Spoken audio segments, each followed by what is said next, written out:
ಶ್ರೀ ಹೊಸ ಮಾರಿಗುಡಿಯಲ್ಲಿ ಇವತ್ತಿನಿಂದ ಅಕ್ಟೋಬರ್ 2ರ ತನಕ ನವರಾತ್ರಿ ಸಂಭ್ರಮ ಮನೆ ಮಾಡಿದೆ. ಹಾಗೆಯೇ ನಿಮ್ಗೆಲ್ರಿಗೂ ಗೊತ್ತಿರ್ಬೋದು, ಅಮ್ಮನ ಕ್ಷೇತ್ರದಲ್ಲಿ ಇದು ಮೊದಲ ಬಾರಿಗೆ ನವರಾತ್ರಿ ಆಗಿರುತ್ತೆ.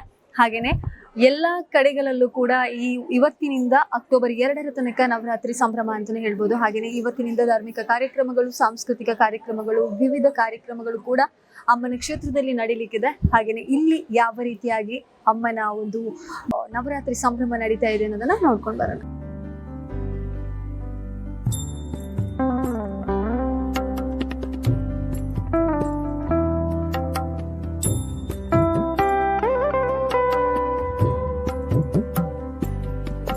ಕಾಪು ಅಂದರೆ ಅವಳು ಎಲ್ಲರನ್ನು ಕಾಪಾಡ್ತಾಳೆ ಅಂತ ಎಲ್ರಿಗೂ ನಮಗೆ ನಂಬಿಕೆ ಇದೆ. ಆ ನಂಬಿಕೆಯಲ್ಲಿ ನಾವು ಎಲ್ಲರೂ ಬರ್ತಾ ಇದ್ದೇವೆ. ತುಂಬ ಸಂತೋಷ ಆಗ್ತಾ ಇದೆ. ಆ್ಯಂಡ್ ಅದು ದೇವಿನ ಒಂದು ನೋಡಿದರೆ ತುಂಬ ಸಮಾಧಾನ, ರೋಮಾಂಚನ ಆಗಿದೆ. ಎಷ್ಟು ಜನ ಸೇರುವಂತಹ ಒಂದು ನಿರೀಕ್ಷೆ ಇರ್ಬೋದು? ಇದು ಮೊದಲ ನವರಾತ್ರಿ. ಅದು ನಮಗೆ ನಮ್ಮ ಇಮ್ಯಾಜಿನೇಷನ್ ಇಸ್ ಬಿಯಾಂಡ್ ನಮ್ಮ ಇಮ್ಯಾಜಿನೇಷನ್. ಹೌದು. Thank you. Okay, thank you ಮಾಡಿದ್ದಾರೆ. ಎಲ್ಲ ಚೆನ್ನಾಗುಂಟು. ಊಟ ವ್ಯವಸ್ಥೆ ಕೂಡ ಚೆನ್ನಾಗಿದೆ. ಬಕ್ಕ ಪೂತ ಮಾಲೆ ಪ್ರಭಾಜಿನ ಪೊರ್ಲಾದ ಬಕ್ಕ ದೇವಿ ಕುಲ್ದಿನ ನಿಜ ಕುಲ್ದಿಲ ಕಾತನ ಸೇಫಲ ಬರಂದಿಪ್ಪೋರ ಸುರಿ ಬೊಮ್ಮೆಯಿಂದ ಬಂದಂದು ನನ್ನ ಅಣ್ಣ ಜಬರ್ದಸ್ತ ಇಲ್ಲಿಗೆ ಕರೆದುಕೊಂಡು ಬಂದರು. ತುಂಬ ಸಂತೋಷ ಆಯಿತು ನೋಡಿ. ಎಲ್ಲ ಡೆಕೋರೇಷನ್, ದೇವಿಯ ಮೂರ್ತಿ, ಯಾರೆಲ್ಲ ಇದಕ್ಕೆ ಸಹಾಯ ಮಾಡಿದ್ದಾರೆ, ಸೇವೆ ಮಾಡ್ತಾರೆ, ಅವರಿಗೆ ದೇವರು ತುಂಬ ಒಳ್ಳೇದು ಮಾಡಲಿ ಅಂತ ಕೇಳಿದ್ದೀನಿ.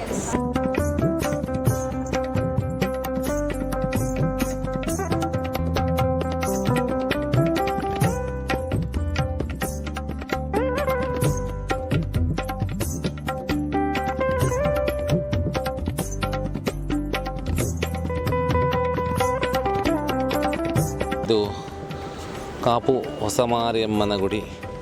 ಹಾಗೆ ಇಲ್ಲಿ ಈ ವರ್ಷ ಎಲ್ಲ ಬ್ರಹ್ಮಕಲಶ ಆದ ಮೇಲೆ ಸೂರ್ಯನ ನವರಾತ್ರಿಯ ಶರನ್ನವರಾತ್ರಿ ಮಹೋತ್ಸವ ನಡೀತಾ ಉಂಟು. ಹಾಗೆ ಇಲ್ಲಿ ನಾವು ಬರ್ತಾ ಇದ್ದೇವೆ. ಹಾಗೆ ಒಂದು ದಿವಸ ಬಂದ ಕೂಡಲೇ ಪುನಃ ಒಮ್ಮೆ ಬರುವಂತ ಕಾಣ್ತದೆ.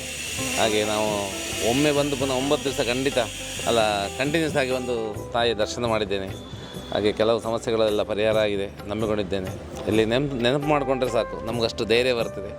ಹಾಗೆ ಈ ಒಂದು ನವರಾತ್ರಿ ಸಮಯದಲ್ಲಿ ಸಹ ಇದನ್ನೆಲ್ಲ ನೋಡುವಾಗ ತುಂಬ ಒಂದು ವಿಜೃಂಭಣೆಯಿಂದ ಕಾಣ್ತಾ ಉಂಟು. ಹಾಗೆ ಈ ಭಕ್ತರು ಹೇಳುವ ಮಾತನ್ನು ಕೇಳಿದ್ದೀನಿ ನಾನು. ಇಲ್ಲಿ ಬಂದು ಕೆಲವು ಎಲ್ಲ ಸಣ್ಣ ಸೇವೆ ಮಾಡಿದರೂ ಒಂದು ತುಂಬ ಕಷ್ಟಗಳೆಲ್ಲ ಪರಿಹಾರ ಆಗಿದೆ ಅಂತ ಹೇಳುವಂಥ ಒಂದು ಮಾತು ಕೇಳಿದ್ದೇನೆ. ಹಾಗೆ ನಾವು ಸಹ ತಾಯಿಯನ್ನು ನಂಬಿಕೊಂಡಿದ್ದೇನೆ.